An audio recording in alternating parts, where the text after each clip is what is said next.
Wizara ya Kilimo imetangaza kuondoa mazuio yote ya biashara na usafirishaji wa mazao yaliyowekwa na Tanzania kwa nchi za Malawi kuanzia Aprili 26 mwaka huu, kwa kile ambacho serikali inaamini majadiliano yanayoendelea yataleta suluhisho.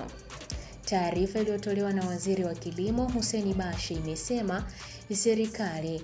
kupitia Wizara ya Kilimo ilitangaza tarehe 23 Aprili mwaka huu kuzuia mazao kutoka nchi za Afrika Kusini na Malawi kuingia katika mipaka ya Tanzania hadi hapo hatua zitakapochukuliwa kwa nchi hizo kuruhusu mazao yetu kuingia katika masoko yao. Kufuatia zuio hilo, serikali za Malawi na Afrika Kusini zimewasiliana na Wizara ya Mambo ya Nje na Ushirikiano wa Afrika Mashariki na Wizara ya Kilimo za Tanzania ili kuweza kutafuta suluhisho la zuio husika.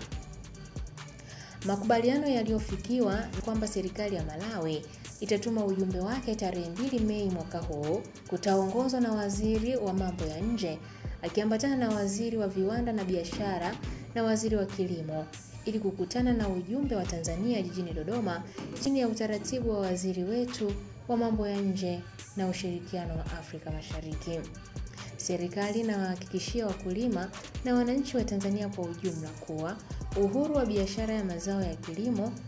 kulingana na matakwa ya afya mimea, rasilimali za nchi zilizopo na mahusiano